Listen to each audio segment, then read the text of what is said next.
제가 막 부목사가 되어서 첫 신방을 갔습니다. 담임 목사님께서 첫 신방이니까 훈련을 받아야 된다고 해서 수석 부목사님을 쫓아가서 신방을 이렇게 살펴보라고 하셨습니다. 아픈 권사님 댁에 갔습니다. 그런데 이 부목사님도 감기에 걸리셨습니다. 치유 기도를 해야 되는데 손을 얹고 기도하는데 목사님이 치유의 하나님 회복시켜 주시고 콜록콜록콜록 강건하게 하여 주옵소서. 병만은 물러가 계속 이런 식으로 기도를 하십니다. 제가 속으로 나가려고 하는 병마도 다시 돌아오겠다, 이런 생각이 들었습니다. 어떻게 신방을 해야 되는지를 배우러 갔다가 목회자는 아프면 안 되겠다라는 생각을 했습니다. 하지만 여러분, 목회자도 인간인지라 아프고 또 힘들 때가 있습니다. 자꾸 목회자를 한치의 오차도 없이 성경 공부를 하는 알파고로 생각하시면 안 됩니다. 기도하는 대로 응답을 주는 사이보그 로봇으로 생각하시면 안 됩니다. 목회자도 몸이 약해지면 아프고 상처받으면 속상하고 마음이 괴롭습니다. 우리 육신은 물론 그럴 수 있습니다. 하지만 우리 교회와 그리스도인이 영적으로 아프고 병들면 안 되는데, 요즘 그리스도인들이, 교회가 많이 아프고 병들어 있습니다. 그래서 인상을 쓰고 매우 힘들어합니다. 한국에서는 끊임없이 목회자들의 잘못된 행동들이 드러나고 있습니다. 한 목사는 성도를 성추행한 것이 분명한데 그 교단에서 그 목사를 치료하지 못합니다. 어떤 목사는 어린 여고생을 여러 번 성추행을 했습니다. 그런데 그것을 숨기고 몇 년 동안 고생을 시키고 자신은 청소년 사역하겠다고 10여 년 동안 늑대의 탈을 쓰고 살아갔습니다. 그것이 들통이 나서 파직을 당했습니다. 대형 교회라는 곳에서는 그 교회를 자기의 소유물로 생각하고 아버지가 아들에게 교회를 세습합니다. 그러면서 북한 세 부자 세습은 설교단에서 신랄하게 비판합니다. 이제 누가 그런 이율배반적인 설교를 듣겠습니까? 우리들은 괜찮을지 모르지만 세상 사람들이 인상을 씁니다. 불편해합니다. 여러분은 괜찮으십니까? 성도님들은 괜찮으십니까? 하나님께 내는 11조, 회사의 비리로 횡령한 돈을 세탁하려고 11조를 낸 한 장로님이 한국에서 걸렸습니다. 공동회, 재직회, 당회, 교회 각종 회의 때마다 법이요, 법이요, 법 외치지만 실제로 세상 속에서 여러분 탈세하고 세상법 어기고 그러는 경우 많지 않으십니까? 목회자를 청빙하는데 세상 쇼 프로그램처럼 오디션으로 목회자를 뽑습니다. 장로, 권사, 집사 되겠다고 세상 선거에서도 요즘 부정선거하지 않는데 교회에서 부정을 저지릅니다. 교회의 헤게모니 차지하겠다고 지연, 학연, 혈연 서로 뭉쳐서 복음, 사랑 대신에 권력과 명예를 얻으려는 것이 지금 교회 현장, 그리고 저와 여러분과 같은 그리스도인이 되었습니다. 신앙생활, 교회생활 즐겁지 않습니다. 행복하지 않습니다. 죄송한 말씀이지만 우리는 기쁘고 행복하게 보일지 모르지만 세상 사람들이 이미 우리를 보고 인상을 쓰고 괴로워하고 불편해합니다. 하다못해 개독교라는 표현을 써가면서 우리를 멀리하려고 합니다. 지금 우리 교회와 저와 여러분과 같은 그리스도인의 모습이 그렇습니다. 그러나 하나님께서 우리 인간을 창조하신 목적은 행복과 기쁨 가운데 살라는 것입니다. 오늘 본문에서처럼 기뻐하라. 내가 다시 말하는데 기뻐하라. 내가 기쁨으로 너희를 이곳에 보냈다라고 말씀하십니다. 그런데 우리는 기쁨과 행복 가운데 신앙생활을 하지 못하고 더불어 세상도 하나님의 기쁨과 축복으로 변화시키지 못하는 것이 지금 우리 교회의 모습, 저와 여러분의 모습이라는 것입니다. 그런데 창세기에 보면 하나님께서 매일 세상을 창조하시고 그 창조된 세상을 보시고 야, 보기에 좋다, 참 아름답다, 그렇게 말씀하셨습니다.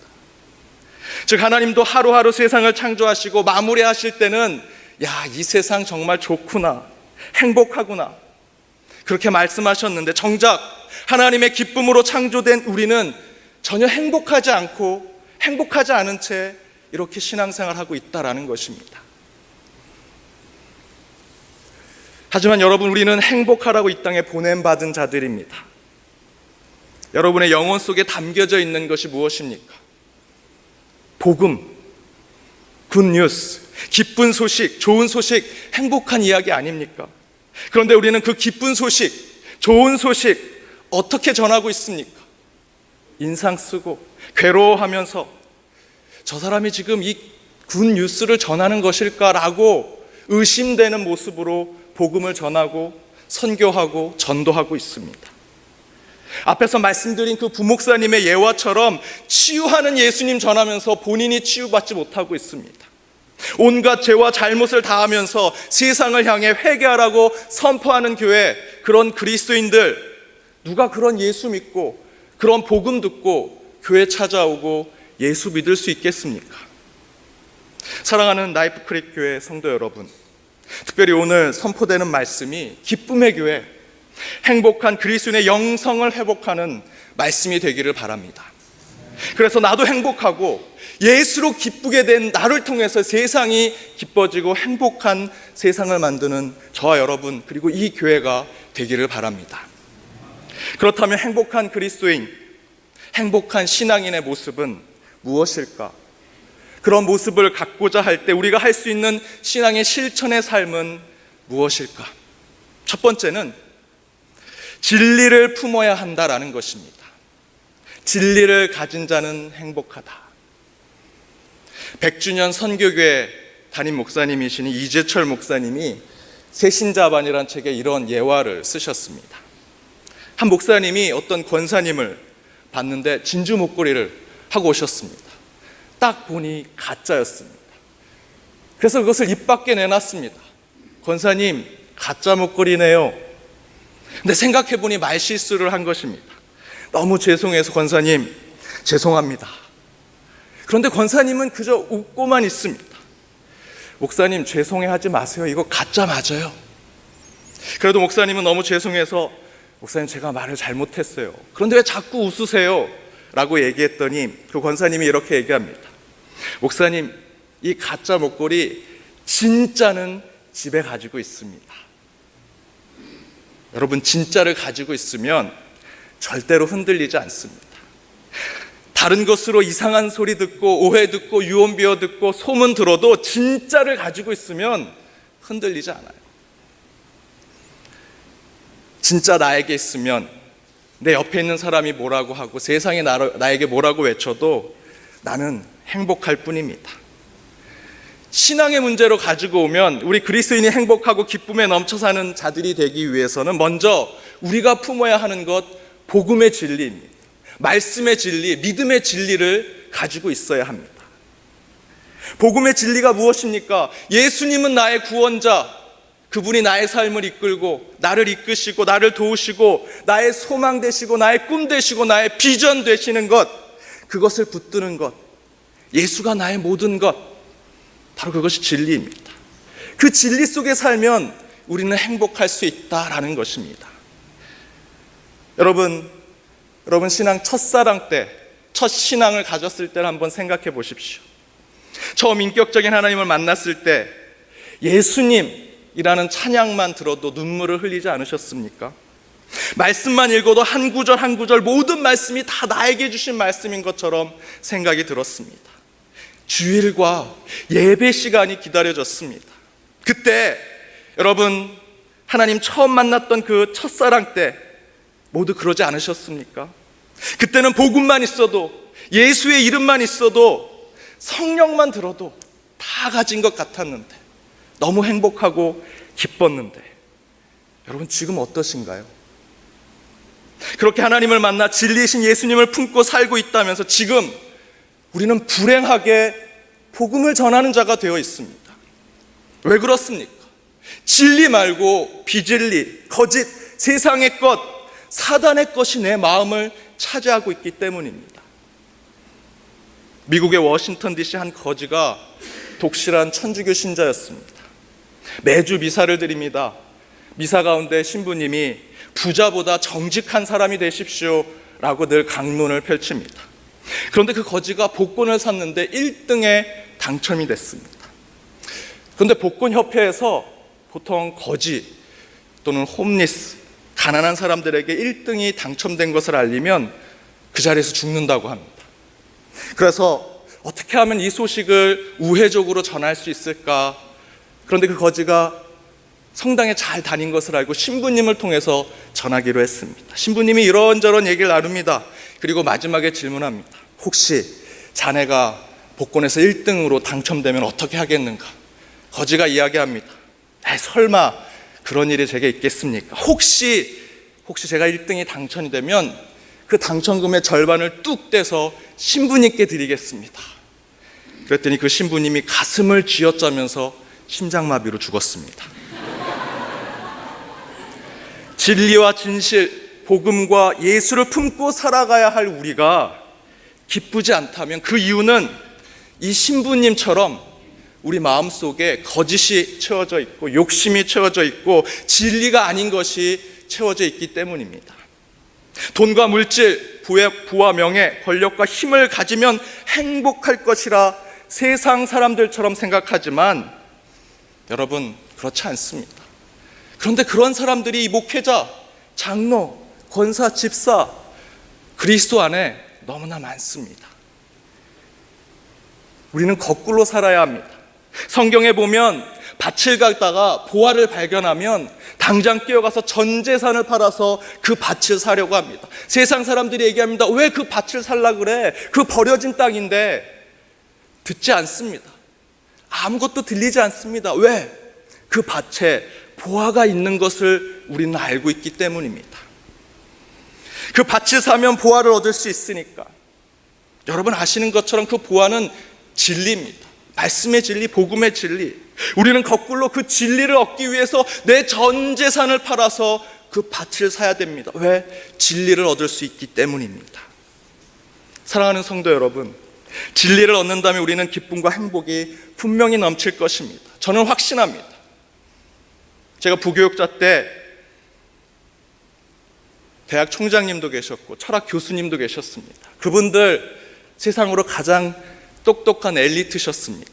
그런데 인생의 문제, 신앙의 문제, 믿음의 문제 생겼더니 다 말씀으로 돌아가셨습니다.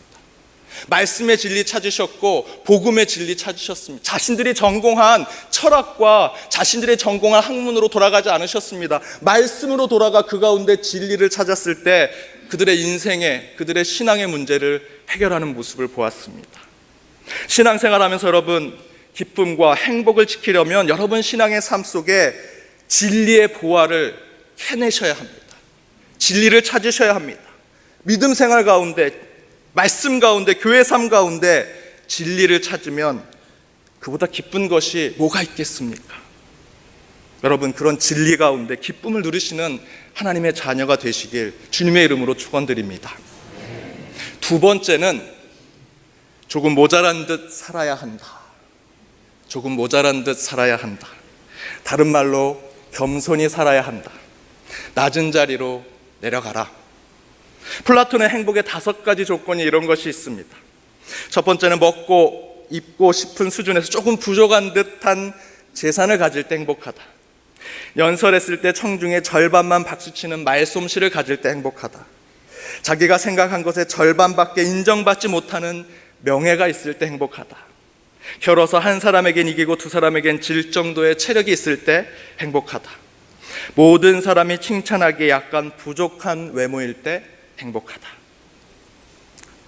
이렇게 보니까 여러분 다 행복해 보이십니다. 못생긴 것도 괴로운데 불행하기까지 하면 되겠습니까? 조금 모자라게 생겼지만 행복하게 삽시다. 여러분 언제 불행한지 아십니까?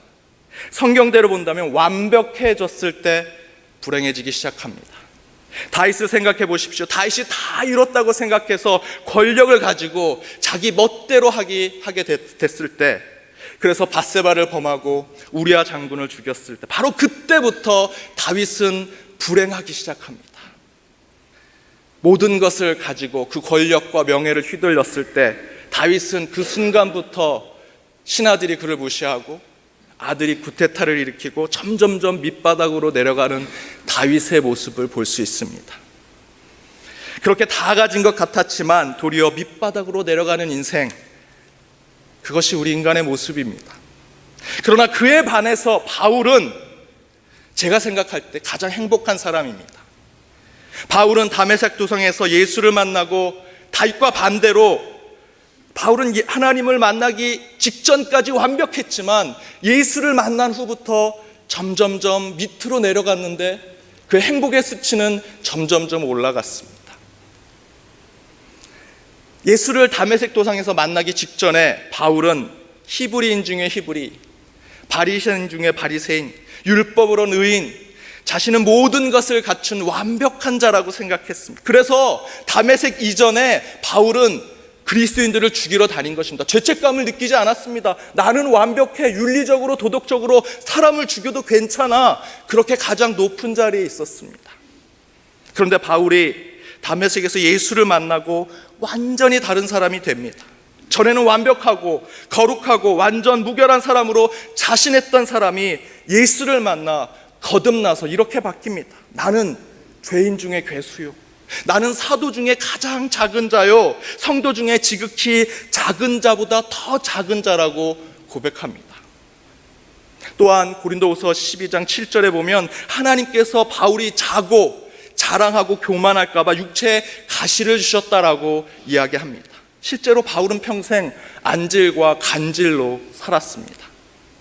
그런데 여러분, 바울은 기쁨과 행복이 넘친 사람이었습니다. 감옥에 있으면서도 이 빌립보 교회 성도와 교회를 섬기게 된 것이 기뻐서 오늘 본문의 말씀대로 기뻐하십시오. 난 감옥에 있지만 기쁩니다. 여러분도 기뻐하십시오. 다시 말하노니 여러분 기뻐하십시오. 그러면서 4장에 이렇게 얘기합니다. 비천에 처하든 풍부에 처하든 모든 일에 배부르든 배고프든 나는 기쁩니다. 바울은 오히려 예수님 만나고 모자란 자가 되었습니다. 그런데 더욱 기쁨의 비결을 배웠다라고 이야기합니다. 그 성경의 원리가 저와 여러분의 원리, 라이프 크릭 교회의 원리가 되어야 할 것입니다. 여러분, 성형수술 많이 하시나요? 제가 한국에서 사역할 때 꽤 큰 교회에 있었습니다. 우리 권사님들이 한 주, 2주 빠주시면 얼굴이 조금씩 바뀌어서 오십니다. 얼굴이 조금 펴지시고 코가 높아지시고, 항상 우리 권사님들이 하는 변명은 자꾸만 눈꺼풀이 눈을 가려서 쌍꺼풀 수술을 했다고 이렇게 얘기하십니다. 그래서 제가 설교 때 이렇게 한번 설교한 적이 있습니다. 권사님, 집사님, 많이 고치시기는 했는데 똑같아요. 조금 이뻐지시기는 했는데 외모 바꿔도 박 집사님이고 김 권사님, 김 권사님이십니다. 50대처럼 보이시고 60대처럼 보이십니다. 늙으면 늙은 대로, 모자라면 모자란 대로 사시는 여러분 되시기 바랍니다 라고 하면 원래 남자분들만 아멘 하시는데 우리 여자분들이 다 아멘 하시네요. 저희 아버님도 목사님이셨습니다. 해방전에 태어나셔서 8.15 광복, 6.25 전쟁 다 겪으셨는데 그때 참 힘든 세상 아니었습니까? 수도와 홍역을 앓으셨는데 그 상처를 치유 못하셔서 얼굴에 큰 흉터가 있으십니다. 곰보처럼 얼굴이 되셨습니다. 제가 갓난아이 때 저희 아버님이 신학교 다니면서 동료들에게 이런저런 얘기를 하는데 너 서울에서 목회하려면 얼굴 그거 고쳐야 된다라고 얘기를 들으셨습니다. 그래서 읍내 성형외과를 찾아갔습니다. 백발의 할아버지 의사가 나오셨는데 왜 오셨습니까? 제 피부가 이래서 고치고 싶습니다. 할 수 있습니다. 고쳐드릴 수 있습니다. 그런데 의사 선생님이 직업을 물어보더라는 겁니다. 직업이 뭡니까? 목사입니다. 그랬더니 이 의사 선생님이 버럭 화를 내면서 아니 어떻게 목사가 우리 성도들에게 하나님은 중심을 보신다고 하면서 당신의 얼굴을 고치려고 하오? 어떻게 목사가 그럴 수 있어? 라고 얘기를 하셨다고 합니다. 그 얘기에 그 꾸중에 저희 아버님이 너무 놀라서 당장 그 병원을 뛰쳐나와서 다시는 내가 얼굴을 고친다라는 거 생각하지 않겠다 라고 결심하셨다고 합니다. 그리고 바로 하나님 은혜 가운데 도시로 서울로 목회 가셔서 10여 년 동안 목회 잘하시다가 지방의 큰 교회 열심히 사역하시다 지금 은퇴하셨습니다. 여러분, 완벽하면 행복할까요? 아닙니다. 믿는 자는 모자란 곳에 도리어 하나님의 은혜와 축복과 사랑이 있음을 믿으셔야 합니다. 그 가운데 행복하실 것입니다. 그 원리를 잊지 않는 여러분 모두가 되시길 바랍니다. 세 번째는 배려하는 자가 되어야 행복한 신앙인이다. 배려하는 자가 되어야 합니다. 학창시절 교회 다닐 때 새로운 선생님이 오셨습니다. 중소기업 사장님이셨습니다. 이분이 은혜 받고 교사가 되셔서 제가 중등부 때 교사를 하셨는데 그 선생님께서 우리를 대하시는 방법이 본인 바이어들을 대하는 거랑 비슷합니다. 그래서 최고급 식당을 저희를 데려갑니다. 최고급 중국 식당, 뷔페, 한우 고깃집. 야, 우리가 언제 이런 거 먹어보냐. 그 중학생 때 그거 정말 맛있게 먹었어. 배가 터져라 먹었습니다. 그런데 그곳에 갔다 오면 저희들은 항상 배탈이 나고 소화불량에 걸렸습니다. 몸에 맞지 않은 옷을 입은 것입니다.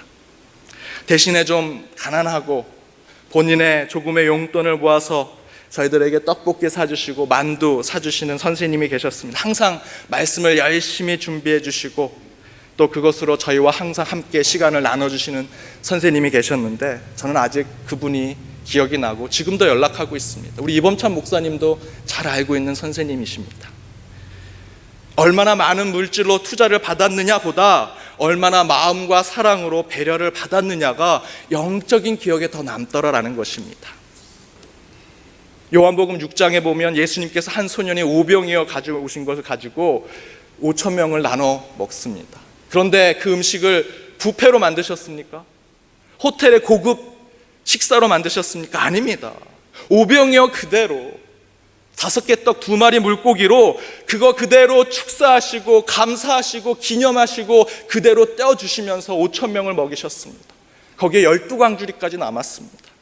하나님은 우리가 봉헌한 그대로 하나님께 드린 그대로 받으시고 그 모습, 그 시간, 그 물질 가운데 복 주시고 은혜 주신다고 말씀하십니다. 그것이 하나님의 배려입니다.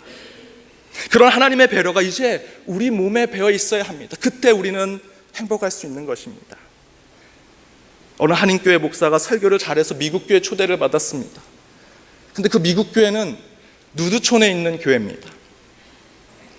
생각해보니 누드촌에 있는 교회면 옷을 다 벗고 예배를 드릴 텐데 어떻게 해야 되나? 이 목사님이 기도했습니다. 지혜를 주십시오. 그 지혜 가운데 생각한 것이 팬티만 입고 가야겠다. 그래서 팬티만 입고 교회 가서 단에 섰습니다. 죄송합니다. 여러분처럼 다 벗고 나와야 되는 저는 목회자라 말씀을 전해야 돼서 팬티만 입고 왔습니다 라고 이야기하려고 하는데 얼굴이 밝아졌습니다. 왜냐하면 성도들은 다 양복을 입고 왔기 때문입니다. 분명히 하나님께서 그 예배 아주 은혜 가운데 받으셨을 것입니다. 서로 배려하는 마음, 목사가 성도를 배려하고 성도가 목회자를 배려하고 성도가 서로를 배려할 때 그 예배는, 그 신앙의 삶은 자연스럽게 깊을 수밖에 없습니다.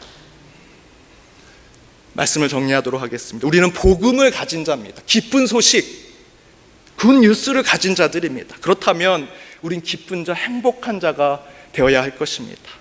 이렇게 행복한 신앙인이 되기 위해서 우리는 3가지를 결단해야 됩니다. 여러분 마음속에 하나님의 진리를 품으셔야 합니다. 또한 겸손한 삶으로 나아가셔야 합니다. 또한 마지막으로 남을 배려하는, 양보하는, 사랑하는 삶을 살 때 우리 신앙 가운데 분명히 기쁨과 행복이 넘쳐나게 되리라 믿습니다.